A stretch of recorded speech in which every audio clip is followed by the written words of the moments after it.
માતાજી, કેમ છો? બધા મજામાં થશો? અમે બી મજામાં છીએ અને દિવાળીની ખૂબ ખૂબ શુભકામનાઓ બધાને. તો આજે આપણે બનાવવાના છે પેંડા અને ગાયનું દૂધ લીધું છે તે આપણે રેડી દઈશું.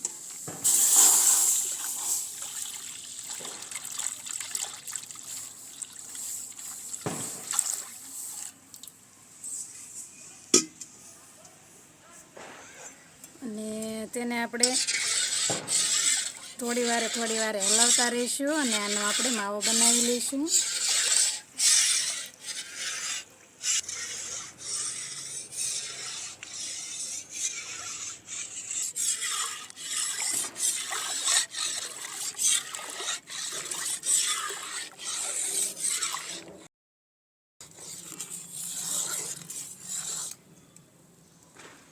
જો આપણે આ પહેલો ઉભરો આવી રહ્યો છે, કારણ કે આપણે પહેલાં આનો માવો બનાવવાનો છે અને પછી આપણે આને ખાંડની ચાયણી લઈને પેંડા બનાવવાના છે.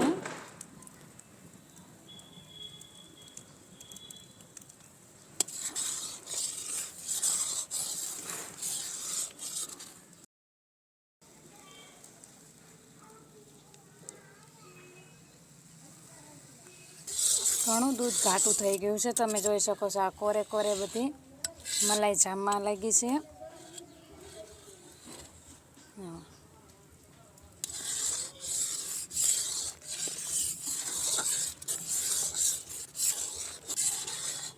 આપણે આ રેડ થઈ ગયું છે. જે ઘણા લોકો એમ કે ઘટ્ટ થઈ ગયું છે, પણ ગુજરાતી ભાષામાં જો માવો કાઢતા હોય ને એટલું ઘટ્ટ થાય એટલે કહેવાય કે રેડ થઈ ગયું છે. એટલે હવે માવો બનતા વાર નહીં લાગે.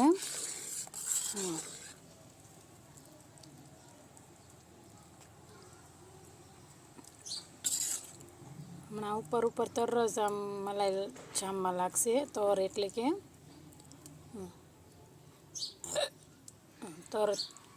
તર બની જાય. જો બનવા લાગી તર, જો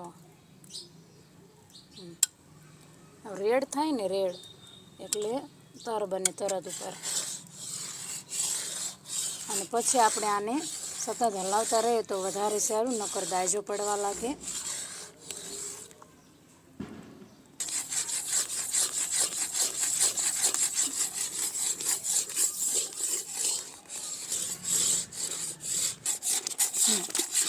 આટલું ઘટ્ટ થાય અને તમે ખાંડ નાખી દો તો બી પેંડા બની જાય. પણ આપણે પહેલાં માવો બનાવવાનો છે અને પછી ખાંડની ચાયણી લઈને પેંડા બનાવવાના છે. એટલે આપણે આને કઠણ થવા દઈશું.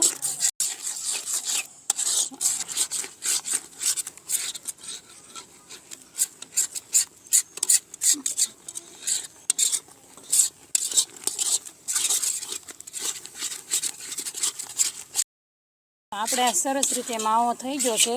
આપણે તાજો પેંડા બનાવવાના છે, એટલે હવે આપણે આને નીચે ઉતારી લઈએ. તો આપણે સરસ એવો માવો થઈ ગયો છે. તો આપણે આને વરાળ ઉડાડી એક ડીશમાં કાઢી લેવાનો છે. માવાને ડીશમાં કાઢી લઈશું.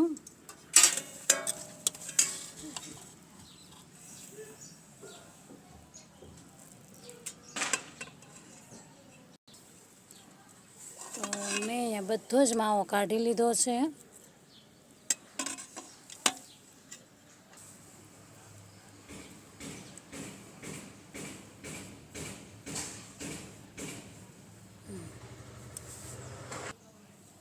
તો હવે આપણે ખાંડની ચાયણી મૂકી દઈશું. તો આપણે 500 ગ્રામથી વધારે માવો હોય તેવું લાગે છે, અને આપણે તેની સાથે 500 ગ્રામ ખાંડ છે. તો આપણે પૂરી 500 ગ્રામ ખાંડ નથી નાખવાની, ઓછી નાખવાની છે. અને તે જ તવીમાં થોડું પાણી નાખી દીધું છે અને તેમાં આપણે ખાંડ ઉમેરી દઈશું.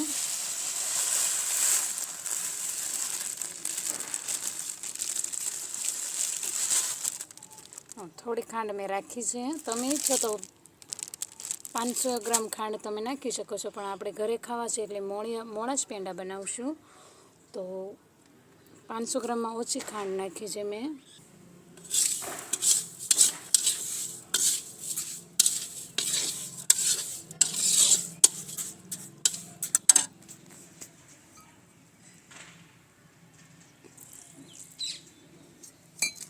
આપણે ખાંડ ડૂબે તેટલું પાણી લેવાનું છે ને આપણે સરસ એવી ચાયણી બનાવી નાખશું. ચાણીને આપણે ઉભરો આવી ગયો છે અને જો કેવો સરસ માવો થઈ ગયો છે. આ ચાણી આવી ગઈ છે. હવે તેમાં આપણે માવો ઉમેરી દઈશું.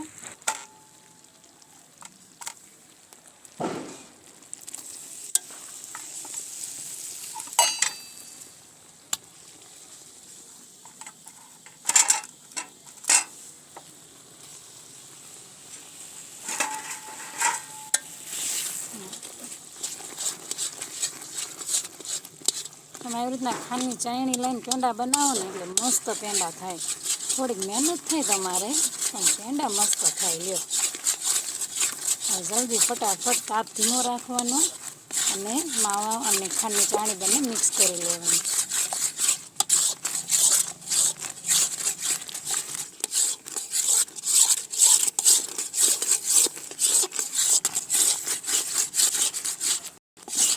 તો હવે આ તવી જોડેથી છૂટું પડવા લાગ્યું છે, તો આપણે તેને થોડી વાર માટે નીચે ઉતારી લઈશું.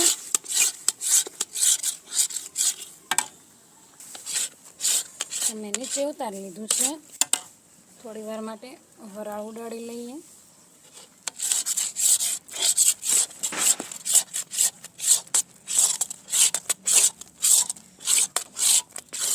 તમે જો તાવીથી અને મદદથી આવી રીતના ઘૂંટશો ને તો એકદમ ચીકાશ આવશે પેંડામાં અને મસ્ત પેંડા બનશે મીઠા.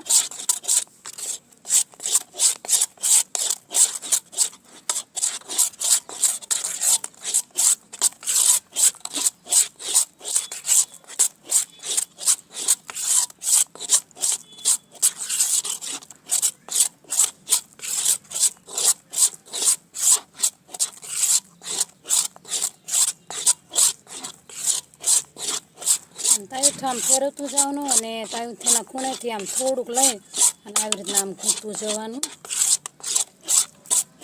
જો તમે આ જુઓ અને જો આનો કલર જુઓ.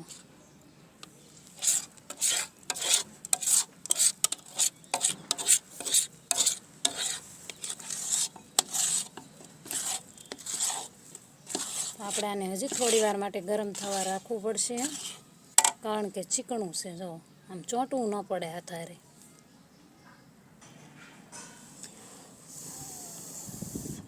થોડો થોડો તાપ કરી નાખ્યો છે અને આપણે ચૂલા પર રાખી દીધું છે.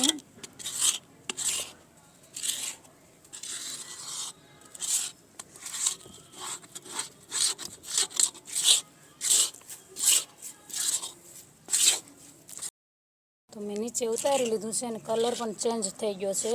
દાજુ પડવા માંડી હતી એટલા માટે જલ્દીથી નીચે ઉતારવું પડ્યું.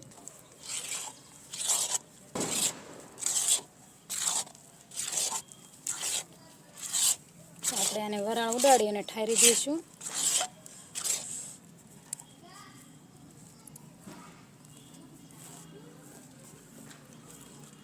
તમે આવી રીતના ઠારી દેશો ને એટલે જલ્દી ઠરી જાય.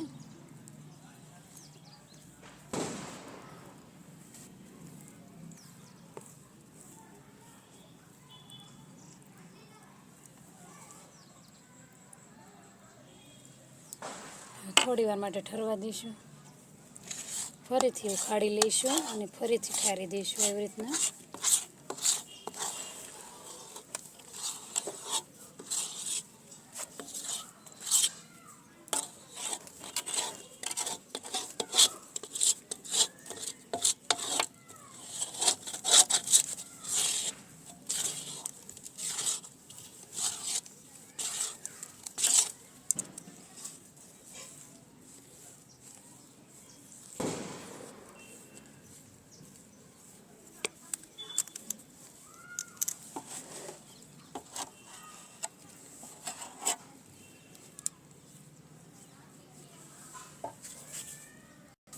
તમે જો આવી રીતના હાથ લગાવશો ને એટલે ચોંટશે નહીં, હાથ હારે ચોટીશ.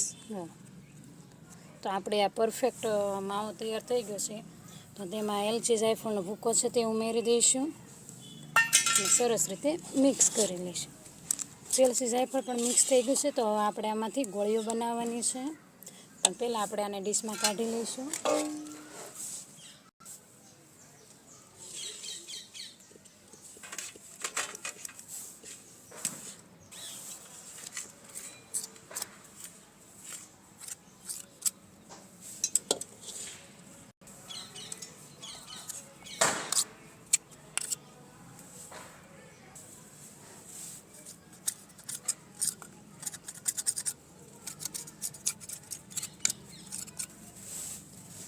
હવે આપણે આની ગોળીઓ વાળી લેવાની છે.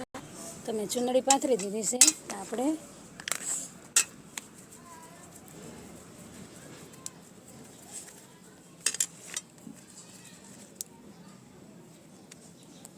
તમે ઈચ્છો એવડા પેંડા બનાવી શકો છો.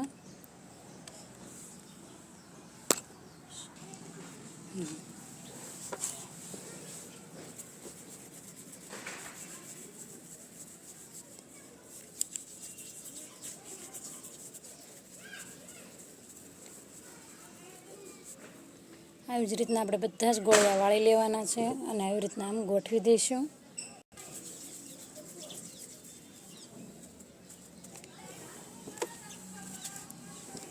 અને આ કલરની ડબ્બી આવી તે લીધી છે, તેને આવી રીતના આપણે છાપ લગાવી દઈશું. જો કેવા મસ્ત પેંડા બન્યા ને. તો આવી જ રીતના આપણે બધા જ પેંડા બનાવી લઈશું. આપણે આ બધા જ પેંડા તૈયાર થઈ ગયા છે.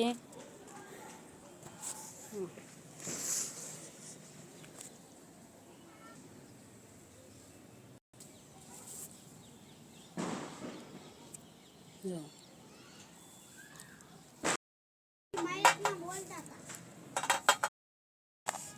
તો આપણે આ ડીશમાં બધા જ પેંડા ગોઠવી દીધા છે. જો તમને મારો આ પેંડાનો વિડીયો ગમ્યો હોય તો લાઈક શેર અને સબસ્ક્રાઈબ કરવાનું ભૂલતા નહીં, કારણ કે 3 વાગ્યા પછી તે 6 ઉપર થઈ ગયું, એટલી મહેનત આટલા પેંડામાં લાગી છે, તો એક સબસ્ક્રાઈબ તો બને જ છે.